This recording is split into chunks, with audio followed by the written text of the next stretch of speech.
Hello students, how are you.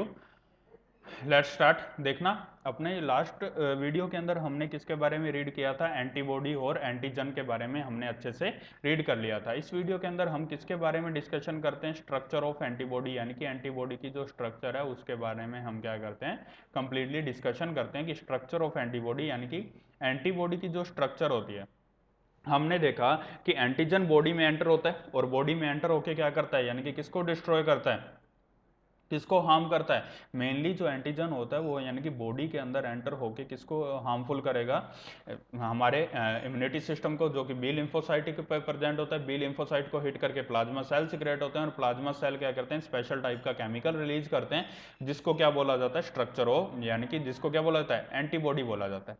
अब ये antibody की स्ट्रक्चर किस टाइप के अंदर होती है और ये स्ट्रक्चर यानी कि किस टाइप के अंदर हमें हेल्प करती है, यानी कि एंटीबॉडी एंटीजन को डिस्ट्रॉय करने के लिए, उसके बारे में समझते हैं। तो ये देखो, इस टाइप की कुछ स्ट्रक्चर होती है, ठीक है। आपको कुछ इस टाइप के अंदर ड्रॉ करनी है इसकी स्ट्रक्चर। अब देखना, इस टाइप की जो स्ट्रक्चर डिस्ट्रॉय करनी देखना ड्रॉ होगी। अब देखो, समझना इस बात को। इसके अंदर क्या होते हैं? टू टाइप के डाइमर्स प्रेजेंट होते हैं। कितने टाइप के डाइमर्स प्रेजेंट होते हैं? टू टाइप के। एक तो ये वाला डाइमर है और एक ये छोटा डाइमर है। इस डाइमर को क्या बोला जाता है? हैवी डाइमर बोलते हैं। क्या बोलते हैं इसको? हैवी डाइमर बोला जाता है। इसको कौन सा डाइमर बोला जाएगा? लाइट डाइमर, यानी कि ये वाला जो होता है हैवी डाइमर होगा और ये वाला कौन सा डाइमर होगा? लाइट डाइमर होगा, ठीक है।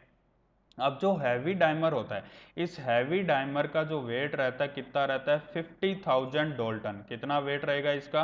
50,000 डोल्टन रहता है, ठीक है। दूसरा, इसका लाइट वाले का कितना वेट रहता है? 20,000 डोल्टन। कितना रहेगा? 20,000 डोल्टन, ठीक है। तो ध्यान में देना कि जो एंटीबॉडी होती है उसके अंदर यानी कि दो टाइप के डाइमर्स प्रेजेंट होते हैं। एक हैवी डाइमर होता है और एक कौन सा होता है? लाइट डाइमर होता है। हैवी डाइमर का वेट कितना होता है? 50,000 डोल्टन होता है, ठीक है। और लाइट डाइमर का वेट कितना होता है? 20,000 वेट होता है, ठीक है, 20,000 डाल्टन।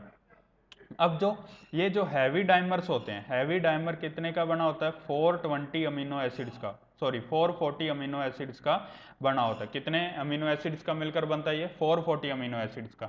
वेयर एज जो लाइट है ये कितने अमीनो एसिड्स का होता है? 220 अमीनो एसिड्स का होता है। कितने का होगा? 220 अमीनो एसिड्स का होता है। हैवी डाइमर 440 अमीनो एसिड्स का होता है और लाइट डाइमर कितने का होता है? 220 अमीनो एसिड्स का होता है। ओके स्टूडेंट, इतना समझ में आया। अब ये वाले जो डाइमर्स होते हैं एक दूसरे से डाई सल्फाइड बॉन्ड से कनेक्टेड रहते हैं। किससे कनेक्टेड रहेंगे? डाई सल्फाइड बॉन्ड से क्या रहते हैं? कनेक्टेड रहते हैं, ठीक है। कौन से बॉन्ड से कनेक्टेड रहेंगे? डाई सल्फाइड बॉन्ड से क्या रहेंगे? कनेक्टेड रहेंगे। अब ये वाला जो बेंडिंग पोर्शन है, यहाँ जहां से बैंड हो रहा है, ठीक है, इस बेंडिंग पोर्शन को क्या नाम दिया जाता है? इस बेंडिंग पोर्शन को क्या ना कौन सा रीजन बोला जाता है? Hinge region. कौन सा रीजन बोला जाता है इसको? Hinge region. ये छोटा सा लिखा हुआ है बेटा यहाँ पर, इसको कौन सा रीजन बोला जाता है? हिंज रीजन बोला जाता है। कौन सा रीजन बोला जाएगा? हिंज रीजन बोला जाता है। नेक्स्ट बेटा, इसमें ध्यान में देना, देखना ये कौन सा रीजन बोला जाता है? हिंज रीजन बोला जाता है। नेक्स्ट, इसके बाद में ध्यान देना, देखना किसके बारे में बात करते हैं अपने। ये 50,000 और ये 20,000 डाल्टन हो गया, ठीक है। अब देखो, अब इसके बाद में ये वाले सारे के सारे किससे कनेक्टेड रहते हैं? डाइसल्फाइड बॉन्ड से। अब जो इसका नीचे वाला जो बॉन्ड रहता है ये COOH, ठीक है, कार्बोक्सिलिक ग्रुप का होता है, COOH बॉन्ड होता है। और ऊपर वाला ये जो बॉन्ड होता है, यानी कि ये वाला जो बॉन्ड है ये NH2 बॉन्ड होता है। कौन सा बॉन्ड होता है? NH2 बॉन्ड होगा। कौन सा बॉन्ड होगा ये? NH2 बॉन्ड होता है, ठीक है। इतने स्टूडेंट्स, इतना समझ में आया आप सभी को? यानी कि जैसे अगर ये वाला बॉन्ड है तो ये NH2 बॉन्ड है और ये वाला कौन सा बॉन्ड होता है? COOH। बेटा जितने भी फैक्ट बता रहा हूँ ये सारे के सारे किसके अंदर कंक्लूड होते हैं? थ्योरी के अंदर सारे के सारे ये कंक्लूड होते हैं, ठीक है। ओके स्टूडेंट्स, इतना समझ में आया। अब देखते हैं इसके बाद में ये वाला जो ऊपर वाला इतना सा रीजन होता है जो बेंडिंग पोर्शन है, ठीक है, ये वाला जो रीजन रहता है इस रीजन को क्या बोला जाता है? इसको वेरिएबल रीजन बोला जाता है। कौन सा रीजन बोला जाता है? Variable region. और इसको किससे डिनोट करते हैं? FAB से। किससे डिनोट करते हैं? FAB से।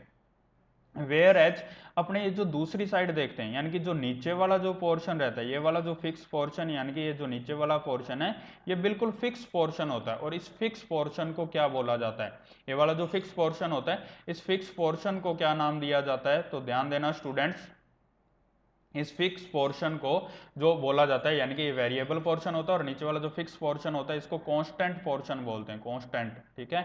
कौन सा बोला जाता है? कांस्टेंट। और इसको किससे डिनोट करते हैं? FC से। ओके स्टूडेंट, तो इसको कौन सा रीजन बोला जाता है? FC रीजन बोला जाता है, यानी कि कांस्टेंट रीजन बोला जाता है। बिकॉज ऑफ इसका रीजन क्या है, देखो समझते हैं। कुछ ऊपर वर्ड आए थे, ठीक है, जैसे कौन कौन से वर्ड थे, तो तीनों वर्ड को लिख लेता हूं। एक तो कौन सा होता है? एपिटोप। दूसरा इसी को एंटीजेनिक डिटर्मिनेंट भी बोलते हैं, एंटीजेनिक डिटर्मिनेंट। एक इसके अलावा आता है पैराटोप। इसके अलावा आएगा वैलेंसी, ठीक है। तो देखो, अब इसके बाद में क्या कहते हैं अपने, देखना, एपिटोप, एंटीजेनिक डिटर्मिनेंट। सबसे पहले तो इसको समझते हैं। जो रीजन, ध्यान में देना, जैसे मेरे पास ये क्या है, एक लोक है, ठीक है। अब लोक है और ये एक मेरे पास क्या है, की है, ठीक है। अब ये की जो है, ठीक है, तो क्या ये जब अपने लॉक का यूज करते हैं तो क्या सारा लॉक यूज होता है? नहीं होता, सिर्फ इतना पोर्शन यूज होता है। और की को यूज करें तो सिर्फ इतना पोर्शन यूज होता है। तो देखो, कोई भी जो एंटीजन्स होते हैं, ठीक है, जो एंटीजन होते हैं, एंटीजन एंटीबॉडी डिस्ट्रक्शन होता है, डिस्ट्रॉय करते हैं। तो एंटीजन जो होते हैं, तो एंटीजन किसके अंदर आकर कनेक्ट होते हैं? इस पोर्शन में आकर कनेक्ट होते हैं। और इस पोर्शन को क्या बोला जाता है? Variable portion. इस पोर्शन को क्या बोला जाता है? वेरिएबल पोर्शन बोलते हैं, ठीक है। वेरिएबल क्यों होता है? क्योंकि ये एंटीजन की शेप के अकॉर्डिंग ये प्रिपेयर होते हैं। जैसा एंटीजन की शेप होगी वैसे एंटीबॉडी की स्ट्रक्चर होगी। अब ये वाले जो एंटीजन्स हैं, ठीक है, ये आकर यहाँ कनेक्ट होते हैं। और जब ये कनेक्ट होंगे तो कनेक्ट होने की वजह से क्या होगा? देखो, एंटीजन जब आकर इसके अंदर से कनेक्ट होंगे तो कनेक्ट होने की वजह से, ध्यान देना, कनेक्ट होने की वजह से क्या होगा? देखो, अब यहां पर ये जो कनेक्ट होगा ना, तो इस पोर्शन को, एंटीजन के इस पोर्शन को क्या बोला जाता है? एपिटोप बोला जाता है, या एंटीजेनिक डिटर्मिनेंट। यानी कि एंटीजन का वो पार्ट जो इसमें आकर कनेक्ट होगा तो उसको क्या बोला जाता है? एपिटोप बोला जाता है, या एंटीजेनिक डिटर्मिनेंट बोला जाता है। वेयर एज एंटीबॉडी का जो पोर्शन इसके अंदर कनेक्ट होता है, एंटीबॉडी का जो पोर्शन जो एंटीजन के साथ कनेक्ट होता है, उसको क्या बोला जाता है? पैराटोप। क्या बोलते हैं उसको? पैराटोप बोला जाता है। एंटीजन का जो पोर्शन कनेक्ट होगा, एपिटोप। और एंटीबॉडी का जो पोर्शन कनेक्ट होगा उसको पैराटोप, ठीक है। एंटीजन के कितने नंबर्स आकर इसके अंदर कनेक्ट होते हैं, नंबर ऑफ एंटीजन्स कितने आकर कनेक्ट होते हैं, उसको क्या बोला जाता है? वैलेंसी बोला जाता है। क्या बोला जाएगा उसको? वैलेंसी बोला जाएगा। Okay students, I hope so इतना समझ में आया होगा आपको, ठीक है। ये किसके बारे में थी? Structure of antibody. किसके बारे में था? स्ट्रक्चर ऑफ एंटीबॉडी, ठीक है। अब देखना, ये तो हमने किसके बारे में रीड कर लिया? एंटीबॉडी के सभी स्ट्रक्चर के बारे में रीड किया, ठीक है। ये बेटा स्टूडेंट्स यहाँ थ्योरी दे रखी है, इसके ऊपर भी यहाँ थ्योरी है, तो ये सारी थ्योरी को रीड करोगे। फिर भी कोई डाउट आता है तो बेटा आप मैसेज करना, ठीक है। टाइप्स ऑफ एंटीबॉडी, तो एंटीबॉडी के टाइप समझते हैं। तो मेनली एंटीबॉडी कितने टाइप के अंदर होती है? 5 टाइप के अंदर होती है। अब एंटीबॉडी मेनली किसकी बनी होती है? आईजी की बनी होती है। किसकी बनी होती है? आईजी की बनी होती है। आपको बेटा गेम की स्पेलिंग आती है? गेम की स्पेलिंग क्या होती है? GAME, ठीक है। अब उसके आगे आपको क्या लगाना है? डी लगाना है। गेम की स्पेलिंग क्या होती है? GAME, और साथ में क्या लगाना है आपको? डी लगाना है। तो देखो, IgG, IgA, IgM, IgE और IgD, तो ये मेनली 5 टाइप की क्या होती है? एंटीबॉडीज होती है। IgG, IgA, IgM, IgE और IgD, मेनली 5 टाइप के अंदर होती है। अब जो ध्यान में देना, IgM होती है, इसके अंदर कितने डायमर्स प्रेजेंट होते हैं? 5 डायमर्स, ठीक है। तो इसलिए इसको कौन सी बोली जाती है? पेंटामेरिक स्ट्रक्चर बोलते हैं। कौन सी स्ट्रक्चर बोलते हैं इसको? पेंटामेरिक स्ट्रक्चर बोलते हैं। वेयर एज IgG जो होता है, ठीक है, IgA जो होता है वो कितने डाइमर्स प्रेजेंट होते हैं? उसमें 2 डाइमर्स होते हैं। इसको क्या बोला जाता है? डायमेरिक बोला जाता है। क्या बोला जाता है? डायमेरिक। वेयर एज बाकी के जो हैं, ठीक है, इनके अंदर कितने सिंगल सिंगल प्रेजेंट होते हैं, ठीक है। तो सिंगल डाइमर प्रेजेंट होता है, इसलिए इनको मोनोमर्स बोले जाते हैं। एम को क्या बोला जाएगा? पेंटामेरिक। ए को क्या बोला जाएगा? डायमेरिक। IgG को क्या बोला जाएगा? मोनोमर बोला जाएगा। IgE को भी मोनोमर और IgD को भी मोनोमर। अब ध्यान में देना, सबसे पहले फर्स्ट प्रोड्यूस कौन सी होती है? तो फर्स्ट जो प्रोड्यूस होती है वो IgM प्रोड्यूस होती है। सबसे पहले कौन सी प्रोड्यूस होती है? IgM।